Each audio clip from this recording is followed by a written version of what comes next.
जय भीम, जय भारत, जय संविधान। Bharat Ratna, symbol of knowledge, संविधान निर्माता बाबा साहेब डॉक्टर भीमराव अंबेडकर जी की 135वीं जयंती समारोह काशी शहर में बड़ी धूमधाम से मनाई जा रही है। सभी देशवासियों को बाबा साहब डॉक्टर भीमराव अंबेडकर की जयंती की हार्दिक शुभकामनाएं, बधाइयाँ। जय भीम, जय भारत, जय संविधान।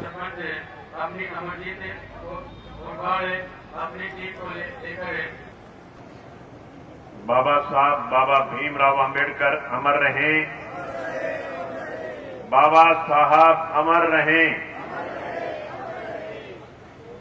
आज बाबा साहब की पावन जन्म जयंती पर आज इस कार्यक्रम की अध्यक्षता करने पहुंचे डॉक्टर कपूर सिंह जी।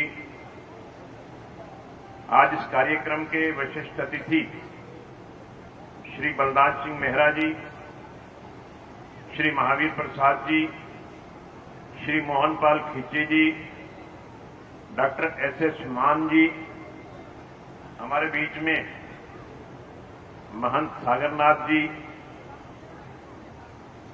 वजीर सिंह मुवाल जी, राकेश कुमार फुलिया जी, राम मेहर मुवाल जी, अबेराम आल्यान जी, ओपी मेहरा जी, सतवीर सिंह मेहरा जी, यहां उपस्थित समस्त अम्बेडकरवादी समाज सभा व डॉक्टर बी.आर. अंबेडकर कल्याण सभा के सभी पदाधिकारीगण और सामने बैठे सभी मेरे सम्मानित बुजुर्गों, नौजवान साथियों, मेरी अति सम्मानित माताओं, बहनों और बहुत ही प्यारे बच्चों, हर वर्ष की तरह आज भी हम हांसी के इस प्रांगण में बाबा साहब की जन्म जयंती समारोह मना रहे हैं। मुझसे पूर्व वक्ताओं ने बड़ी डिटेल में बात की और बड़ी चर्चा की और सही मायने में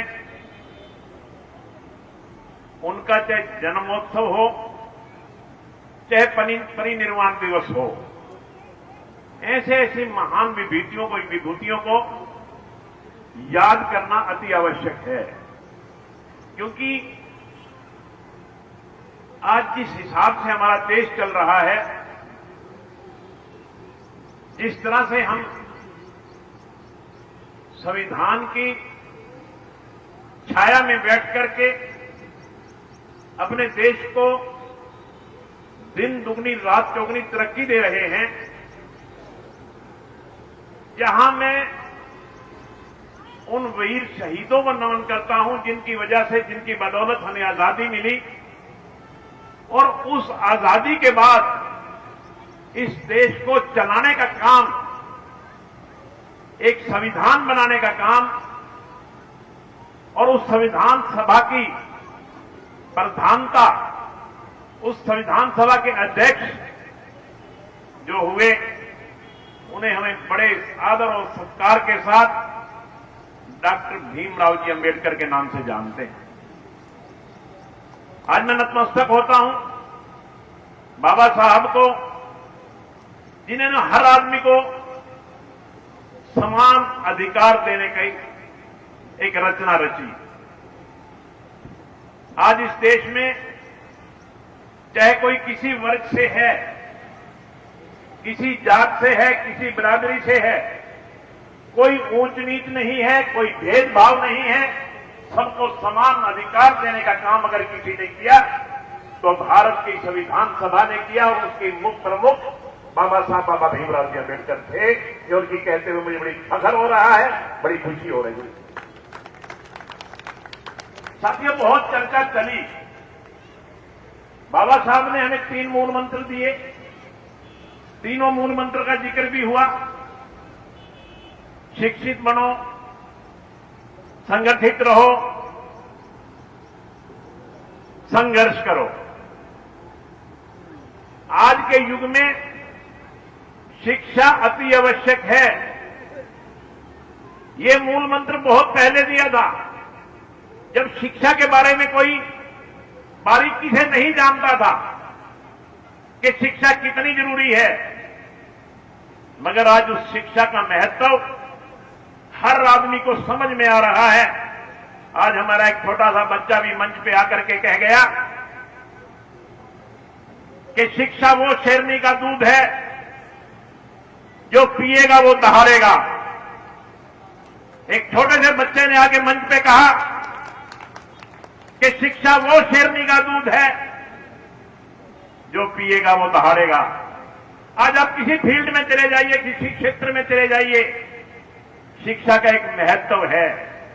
मैं समझता हूं कि गरीब आदमी के लिए शिक्षा बहुत कठिन है। अपने बच्चों को पढ़ाना लिखाना बहुत मुश्किल है। एक भारी समस्या के साथ जूझना पड़ता है। अभी महंत सत्यानाथ जी कह रहे थे कि सरकारी स्कूल बंद किए जा रहे हैं। महंत जी, मैं आपको बताना चाहता हूं कि सरकारी स्कूल कोई बंद नहीं किए जा रहे। जहां भी किसी स्कूल में भी अगर 10 की शिक्षा है, वहां भी सरकार 2 टीचर रख करके स्कूल चला रही है। मगर ये कमी हमारे में है कि हम सरकारी स्कूल में बच्चे पढ़ाना ही नहीं चाहते। हम प्राइवेट स्कूलों में बच्चा पढ़ाना चाहते हैं। अगर प्राइवेट स्कूल में बच्चे पढ़ाएंगे तो बताओ सरकारी स्कूल किस लिए खुलेंगे? हमें चाहिए कि हम सरकारी स्कूल में बच्चे पढ़ाएं। अगर सरकारी स्कूल में बच्चे पढ़ेंगे तो कोई भी सरकार स्कूलों